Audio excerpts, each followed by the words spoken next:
nos acompañan los economistas Kurt Burneo y Alejandro Inacochea. Muy buenas noches, gracias por acompañarnos. Buenas noches, invitación. Señor Burneo, empezamos. Un poquito me declaro ignorante en el tema económico. ¿Cómo va un poco la situación de la economía? ¿Cómo la analiza actualmente? La declaratoria suya puede ser más bien un elemento importante para entender mejor la economía. La cosa yo la veo de la siguiente manera. Por cuestión de un efecto estadístico en parte y en otra porque los términos de intercambio, digamos, han estado mejorando, uno esperaría que para el próximo año tranquilamente se pueda crecer alrededor del 4%. Ahora, el tema es que debería de preocuparnos es que ese 4% es un tope. ¿Qué es un tope? ¿Por qué? Porque el producto de pleno empleo, es decir, el producto que podría generarse en la economía operando todos los factores productivos a plena capacidad, justamente está en 4%.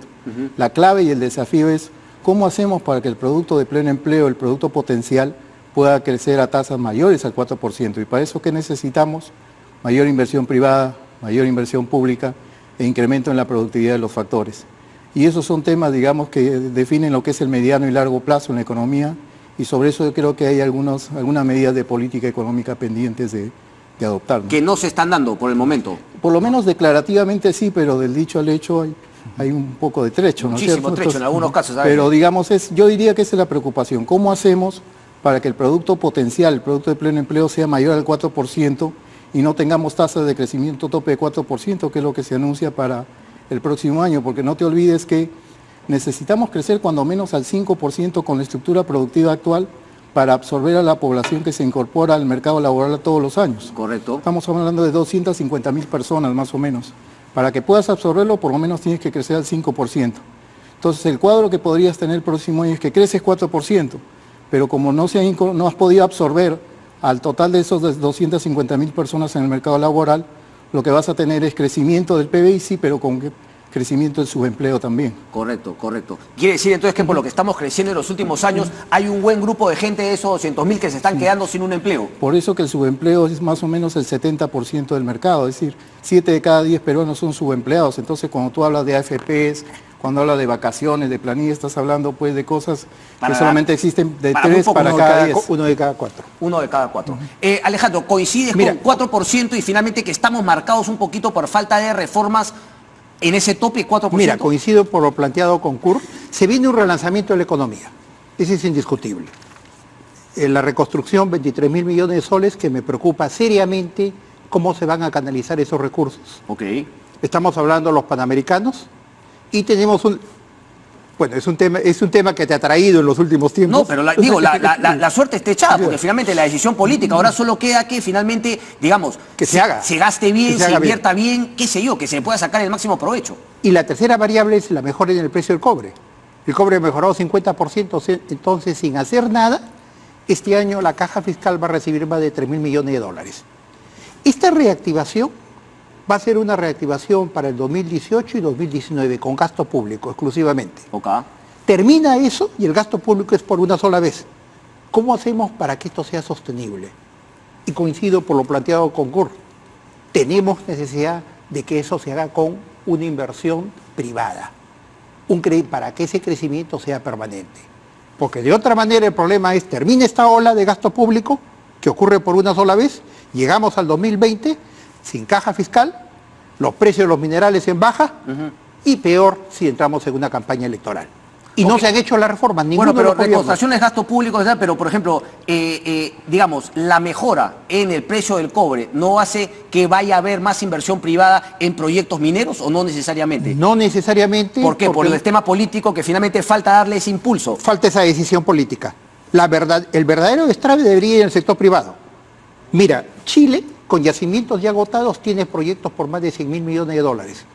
Nosotros tenemos un paquete que es la mitad y están a la espera. Que Yabeco, estamos hablando La Granja, estamos hablando Michiquillay, que se ha ofrecido para este año, la ampliación de Toquepala, Toromocho. Entonces, una serie de proyectos que deberíamos relanzarlos, aprovecharlos, tomar este momento con el alza del precio de los minerales.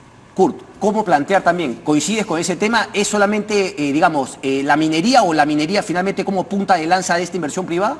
Lo que pasa es que la minería, por ejemplo, no es intensiva en el uso de mano de obra.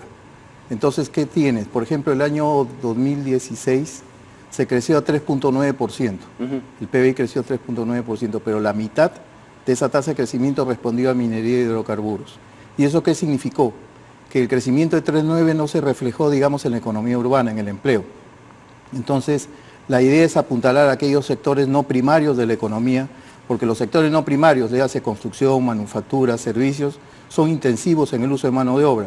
Si tú lo que quieres es absorber a los 250.000 personas que anualmente se incorporan a la población económicamente activa, lo que tienes que hacer es propulsar a aquellos sectores que son intensivos en el uso de mano de obra. El problema es que insistir en minería, por ejemplo, no te resuelve el problema del empleo. Y eso es un elemento vital si es que quieres reactivar la economía urbana. Porque además, inclusive cuando la manufactura dice, no veo que el mercado haya crecido sostenidamente, lo que te está diciendo es que el empleo y los ingresos de los contratados, digamos, no está subiendo en la medida de lo previsible, sencillamente porque seguimos insistiendo en crecimiento basado en sectores que son poco intensivos en mano de obra, ¿no? Mira, hay una necesidad urgente de hacer reformas. Ninguno de los gobiernos, después del 90, ha hecho reformas. Todos han ido en piloto automático. Entonces, ¿qué quiere decir? Sin reformas, lo único que te queda es el tema minero, como lo plantea. Inercial, porque si no haces las reformas que el país necesita, aún muchos proyectos mineros van a estar a la saga. Tienes que hacer una reforma concreta en la parte laboral. No es justo que 16 millones, solamente 4 millones sean formales. Y haya una marginal prácticamente lo que es empleo juvenil. Sí. Y no se genera nueva fuente de trabajo. Sí. Repensar la regionalización. La regionalización realmente es un serio problema. No implica volver al pasado. Correcto. Si de 27 presidentes regionales tienes 7 presos, hay un problema de trasfondo. Correcto. Tienes que hacer reformas en educación, en salud. Tienes que hacer la reforma institucional. Nuestras instituciones no están funcionando. Se quedan en la saga, es la base de la economía, lo que planteaba Douglas North. Claro, pero hay que hacerlo, porque finalmente, claro, cuando había un montón de plata del año, no, hasta el 2011, no se hizo ninguna de esas reformas de fondo y no se han vuelto a hacer finalmente desde ¿qué? De los Del 90. 90. Todos los últimos gobiernos, después del 90, son piloto automático. No han hecho las reformas para que el país tenga un crecimiento Déjame hacer sostenible. una pausa, Curso, y vuelvo contigo, porque finalmente, claro, las reformas son políticas para que tengan un impacto en la economía. ¿Y cómo vemos finalmente la política? Hay una, digamos, esperanza de que se puedan poner de acuerdo en temas fundamentales como esas reformas de las que habla Alejandro. ¿Hay esa posibilidad? El tema parece que no. Volvemos con eso tras la pausa, rapidito.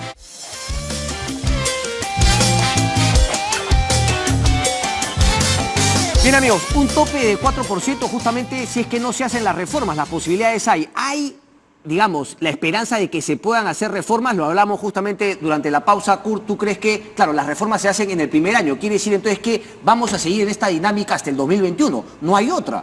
La única posibilidad que tienes, digamos, y aún así raspando, es que se sostengan los procesos de inversión pública y privada sobre todo. La buena noticia es que los términos de intercambio al crecer en este año que terminamos, tiene un efecto positivo y direccionante sobre la inversión privada con un rezago de un año más o menos. Los términos de intercambio, para que la gente entienda, los precios de El los poder de compra de las exportaciones en Correcto. términos de las importaciones, Correcto. su capacidad de compra como país. Entonces, ¿qué es lo que sucede? La evaluaciones, por ejemplo, económicas en el Perú, señalan que hay una relación causal entre términos de intercambio e inversión privada, con un rezago de más o menos un año. O sea, suben los términos de intercambio, sube la inversión privada. El tema es cómo sostienes el proceso. Porque claro, si la inversión privada crece, el stock de capital físico y humano del país también, pero la condición es que la inversión sea sostenida. Y para eso hay ciertas condiciones que tienen que darse. Una de ellas, por ejemplo, es el tema de competitividad. Lamentablemente lo que está pasando es que estamos retrocediendo en los rankings de competitividad. ¿Por qué? Entonces, ¿por qué? Por varias razones. Pero como decía Alejandro, los temas de institucionalidad se han visto afectados. también estaban cayendo Los de bote, temas, claro, por ejemplo, de corrupción y la incertidumbre que hay en el país, conforme se van conociendo más casos, eso ahuyenta a los inversores. Partidos políticos. Entonces, Claro. ahí tienes algunos problemas por el lado de la competitividad. Entonces, ¿qué pasa? Estamos en un mundo cada vez más abierto, una economía cada vez más abierta, interrelaciona con más mercados. Pero para poder entrar a los mercados tienes que ser competitivo. Porque si tú con un tratado de libre comercio, por ejemplo, tienes la posibilidad de poder entrar a un mercado más grande, pero también abre la posibilidad que productos extranjeros entren al tuyo. Si tú no eres lo suficientemente competitivo, lo que va a pasar, digamos, con los tratados de libre comercio es que va a seguir como ahora. Somos importadores netos. El año pasado, por ejemplo, con los 21 países con los que tenemos tratado de libre comercio, la balanza comercial fue negativa en menos 1.200 millones de dólares. O sea, nos insertamos en la economía internacional para importar más que lo que exportamos. Y esa no era la idea, ¿no? Esa no era la idea.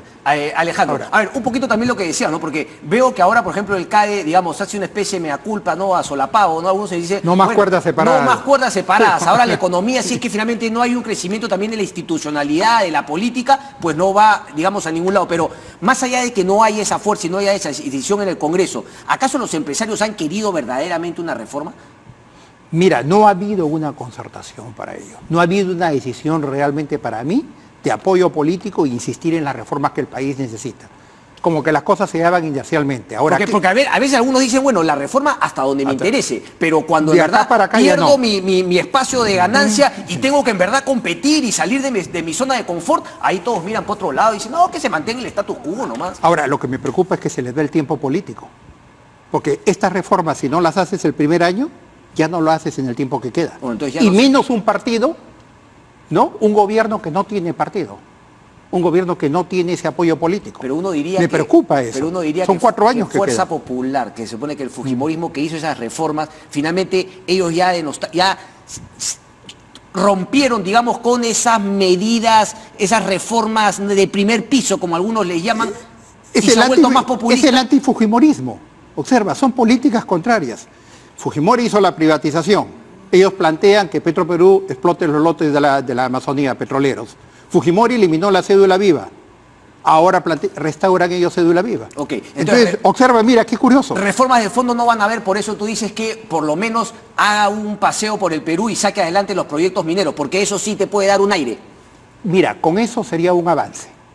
¿Ya? Porque realmente lo que estamos haciendo es en piloto automático, algo protocolar, manejo de la coyuntura, sin tener una estrategia en claro qué es lo que queremos, a dónde queremos llegar en el bicentenario. Y si no se hacen reformas de fondo, esto no va a ser sostenible. Correcto.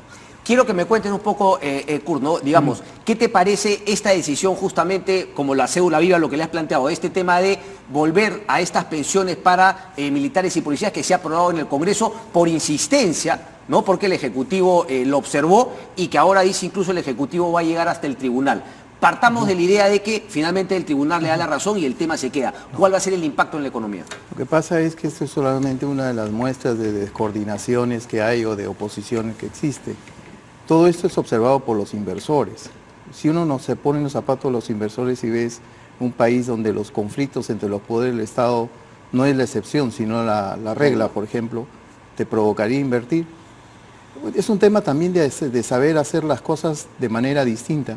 Por ejemplo, hace un ratito hablabas tú de la CADE y su lema. La sensación que yo tengo, digamos, es que independientemente de que por lo general yo concurro a esos espacios, tiene que actualizar las cosas, tiene que hacer un nuevo modo, digamos, de cómo interrelacionar a los empresarios con la sociedad civil en general. Si no, la sensación que me da, por ejemplo, este tema de discusión de los lemas, es como, por ejemplo, lo que pasó en su momento con la Feria del Hogar, con Trampolín a la Fama, ¿no es cierto? O el Motor Show, para no ir tan lejos. Si tú insistes en la misma forma de hacer las cosas, si no las modernizas, no las actualizas, simplemente quedas anquilosado en el pasado. Entonces yo creo que así como lo que estamos comentando ahorita, por el lado gubernamental creo yo que la única posibilidad que existe para poder superar, digamos, que el crecimiento del producto potencial sea mayor al 4%, tiene evidentemente que haber sostenibilidad por el lado de la inversión privada y la inversión pública, que son complementarias. Okay. La inversión pública abre la trocha para la inversión privada. Lo pongo como un ejemplo. Si tú a través de un proyecto de inversión pública construyes un camino, integras a los agricultores que están a la vera del camino a los mercados. Ellos pueden convertirse en sujetos de crédito por parte de la inversión privada o sujetos de inversión para esos fines. Claro. O sea, hay complementariedad, pero para eso tiene que haber sostenibilidad y la sostenibilidad responde en la parte fiscal, porque hay proyectos de inversión pública en la medida en que tenga recursos para poder aplicarlos, por ejemplo. Correcto. Y para eso el tema de la recaudación tributaria es clave. Si tú comparas la presión tributaria ahora, estamos más o menos en casi 13%. Hace 3 o 4 años la presión tributaria estaba en 17%. Entonces la discusión es, con el 13% vamos a ser capaces de ofrecer en cantidad y calidad los servicios que el Estado debe de hacer o de desarrollar o de financiar la inversión pública indispensable, por ejemplo, para fines de los gastos de reconstrucción, Esos son temas que significan mirar el mediano y largo plazo, no es Pero solamente me cuestión del gustó año. esa frase que me dijiste ahora hoy contigo, Alejandro, pero esa frase que nos dijo Kurt durante la pausa, ¿no? Que claro, es como que este gobierno, digamos, es como digamos, la política Reactivo. del taxista hoy por hoy. O sea, Reactivo. al día, vive al día y no ve más allá de llegar justamente al día con la gasolina para comer y mañana hacer otro día. Hay un vacío de futuro también, ¿eh? No solo el gobierno. Yo diría que como autocrítica, el gobierno, los políticos, los empresarios, los académicos, queremos mirar la coyuntura, el momento, no queremos mirar mediano a largo plazo. ¿A dónde vamos a llegar al bicentenario? Simplemente lo que viene ahorita, mejor en precio de minerales, el programa de reconstrucción, lo que implican los panamericanos, Sí. y ok, la pasamos bien los próximos 2 años. Pero eso lo repite una y otra vez el mismo gobierno, ¿no? Dice, Pero- esto es lo que hay, esto es lo que Pero viene. Y mira, no hay una clase, Como si fuese una y no buena hay una noticia. clase política que mire más allá de, digamos, del corto plazo, ¿no? A mí me asusta tremendamente que los proyectos se aprueben sin un análisis beneficio-costo. A ver, Kurt, ¿tú crees que más allá del Ejecutivo pudiese creer, o sea, tienes la esperanza que pudiese partir del propio Congreso, es decir, de Fuerza Popular, esas reformas de Mira, fondo? yo conozco a varias de las personas que están ahora en funciones gubernamentales, sobre todo en la parte del sector economía. Ellos sí identifican las cosas, pero obviamente lo que hay que ver son las condiciones para que puedan resolverse los problemas que estamos describiendo aquí. La pregunta es, así como por ejemplo cuando la selección se clasifica y todos estamos aunados en una sola idea, por ejemplo, ¿no es cierto?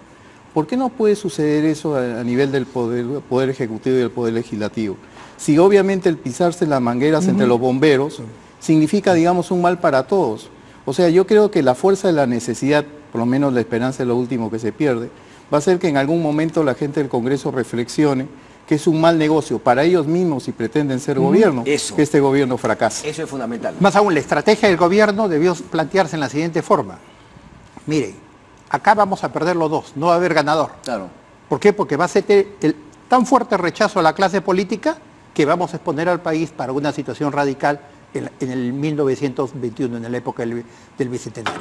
Correcto. Cuando lleguemos al 2021 nos vamos a encontrar con una situación polarizada, extrema. Ahora, ¿qué cosa es lo que a mí me preocupa? Me preocupa concretamente el tema de la reconstrucción.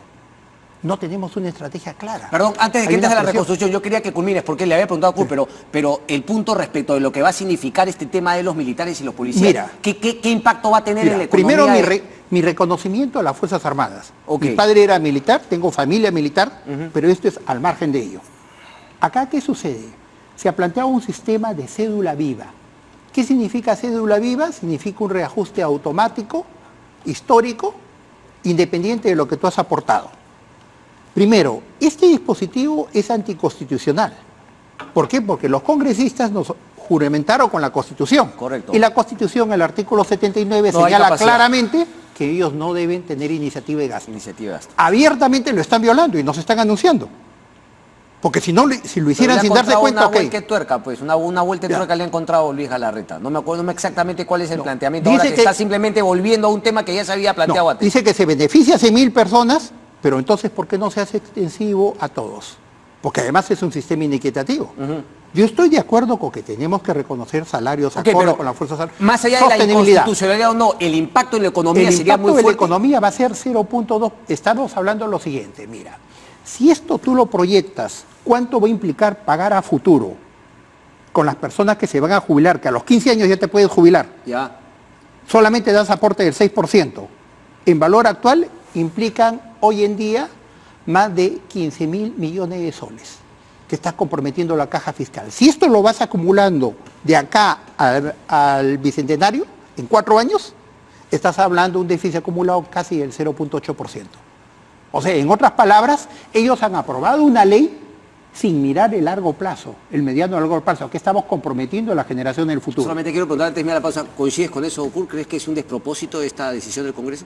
Yo creo que las cosas tienen que financiarse. Tú no puedes dar iniciativas de gasto si no me vas a decir también cómo lo financio. Este es un juego de suma cero. Claro. La otra cosa que hay que tener clara es la siguiente. De acuerdo al marco macroeconómico multianual, el déficit fiscal termina este año en 3, el próximo 3,5, pero a partir de 2019 en adelante, el déficit fiscal debe reducirse tal que al 2021 sea 1% del PIB. Y lo que estás haciendo ahora, digamos, es generando gasto inercial. O sea, gasto rígido, vamos a decirlo así, Correcto. lo cual te va a complicar en términos de poder lograr, digamos, la meta fiscal de tener un déficit reducido, al 1% en el 2021. ¿Y por qué eso es importante? Porque un país que mantiene regla fiscal, que tiene control sobre el déficit, tiene también control sobre la deuda pública respecto al PIB. Eres un país más solvente en la medida en que estás menos endeudado. Correcto. Y el problema es que si tú tienes iniciativas de gasto sin financiamiento, el mensaje que estás dando es, oye, el déficit fiscal lo voy a incrementar y no me importa lo que pase. Correcto. Y eso no es serio en No términos es serio, es una macroeconómicos. irresponsabilidad, poca seriedad en términos de... Estamos hipotecando el futuro. Correcto. Estamos comprometiendo a las generaciones que que puede vienen. tener el tema, hay que pensar en términos, digamos, de mediano y largo plazo. Incrementas el gasto, pero no el ingreso. Entonces, el mensaje es, el déficit no me importa y no me importa que la deuda pública sobre el PIB se incremente. Eso pasa factura porque un país menos solvente, o sea, más endeudado, evidentemente más riesgoso. ¿Y eso qué significa? Que a la hora de colocar bonos en los mercados internacionales vas a tener que exhibir tasas de interés más altas y lo cual te va a presionar el presupuesto público para los próximos años. Clarísimo. Una breve pausa. Es más complicado si no tienes reforma tributaria. No, eso no va a haber seguramente, o No, sea que el tema o sea, pinta mal. Una breve pausa, nos queda lo de la reconstrucción y cómo noto este debate que se ha armado respecto de las AFPs. Pausa y venimos.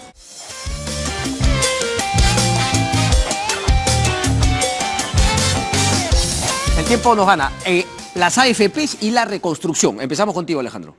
Mira, la reconstrucción, hasta ahora no veo una estrategia clara cómo van a ser canalizados esos recursos. Tal vez lo mejor ahora no sería atomizar el gasto, sino hacer una subasta internacional, traer operadores internacionales que se encarguen, digamos, por región. Haces una subasta, traes un Odebrecht, ¿no? No me digas no eso. vayas a hacer eso. Traes un Bechtel, Imagínate, ¿no? Pero no vamos a caer aprovecha para modificar la manera Claro, como el Estado no vayas a traer un adjudica Odebrecht ni obras. vayas a hacer algo así por el estilo. Entonces tú en eso traes un Bechtel Corporation, una compañía de ese tipo, porque tienes que ver los jugadores para que se encarguen de una reconstrucción como puede ser en el caso de Irak, que hicieron. Un programa masivo, en grande, juntando proyectos. Donald Rumsfeld y Dick Cheney, Halliburton y todas esas. Pero con todas las del caso. Eso por un lado. Ahora, en la reforma previsional yo he estado leyendo el proyecto, toda la propuesta que había de la reforma y vamos, es inviable, porque es un 2% del PBI adicionalmente al gasto público que está señalando Corr.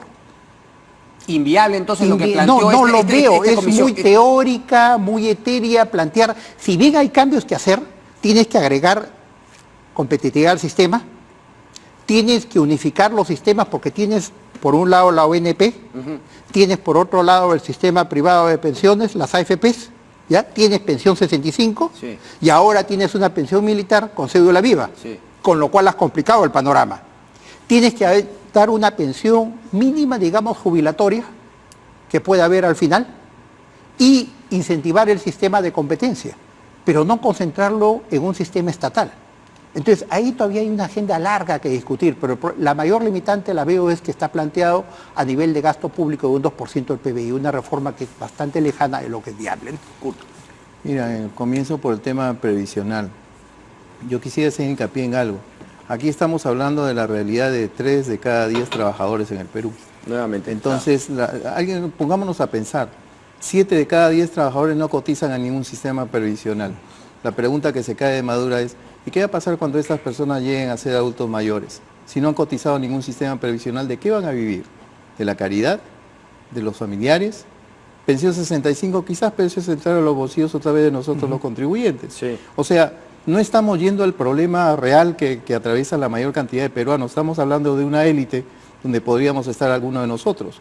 La otra cosa es, en cuanto al sistema privado de pensiones, está claro, por ejemplo, que los incentivos están desalineados, porque el fondo previsional gane o pierda, de todas maneras la AFP que lo administra gana una comisión. La pregunta es, ¿cuál es el incentivo que tiene la AFP, por ejemplo, para poder maximizar el rendimiento de los fondos que administra? Te pueden decir, no, pero tenemos un encaje, pero el encaje es mínimo, pues. Otra vez, ¿cómo alineamos los incentivos? Que se cobre en función de la rentabilidad. Eso, pues. Esa sería, o sea, Pero finalmente, si ¿por qué gana no- tu fondo... pero ¿por qué no se plantearon esas cosas en su momento? Claro, ese es un punto importante. Si gana tu fondo, Ganas evidentemente cobra tu comisión. Correcto. Pero si no es así, perdemos ambos. Ahora, el tema es mucho más complejo porque evidentemente esto está integrado con una reforma laboral. Estamos hablando de 16 millones, solamente 4 millones. Nuevamente están ese en el tema, Curno, claro, si es que finalmente no haces esas grandes reformas, siempre vamos a estar hablando de un pequeño grupo. Y la otra cosa real es que salarios bajos, pensiones bajas. Claro. La parte de los sistemas previsionales, digamos, sean públicos o privados, no son la varita mágica. Si los salarios son bajos, las pensiones también van a tener tal condición. Salvo que está No lesionado estamos de la yendo vida. al fondo del asunto, ¿no? Ya, lo cual no es No posible. estamos yendo ¿te das al cuenta? fondo del asunto. Con muy buena ¿no? intención. Solamente Estamos hablamos de una élite. La pregunta que deben de hacerse, por ejemplo, los que están involucrados en esto es, ¿y qué le decimos, digamos, a 7 de cada 10 trabajadores que para esto es marciano? es Simplemente marciano. no existe, porque Al- son informales. Y Al la empleo pregunta sigue juvenil. siendo cómo metemos a esos 7, ¿no?, de los 10 que están quedando fuera. Pero lo que Ahora, hay un pasa- problema serio con el empleo juvenil, ¿no? Porque lo que está creando con esta rigidez laboral es una barrera más grande. Una barrera más grande para que puedan incorporarse al mercado formal. Los cierras más. La- Hay una y cosa con la muy real. rigidez que existe, Correcto. con el control, digamos, con ese sistema, digamos, en cierta forma policial que existe en el sistema formal, las empresas no quieren contratar gente. Correcto. Yo ponte a Bueno, pensar, por ejemplo, por qué la concentración de informales en el mercado laboral está en sectores, por ejemplo, como agricultura o comercio o servicios. Porque la productividad de cada uno de ellos es muy baja. Claro. Y obviamente, aquellos sectores donde la productividad es mucho más alta, como el caso de minería o manufactura, es donde tienes el mayor porcentaje de trabajadores en planilla. Del cuero salen las correas. Si la productividad del trabajador es baja, no tienes la manera de financiar una planilla. Y eso es un problema estructural, o sea, no solamente se trata de decir vamos a formalizar, no, lo que tú tienes que ver es cómo hacemos para elevar la productividad de los trabajadores en aquellos sectores donde esta es bastante pequeña. Si no hay reformas de fondo, puro bururú. Nos Puro quedamos bururú. en el Nos quedamos camino. de puro bururú. Curno Burneo, Alejandro Nagochea, un placer. Muchísimas Gracias. gracias. Una breve pausa y volvemos, no se muevan.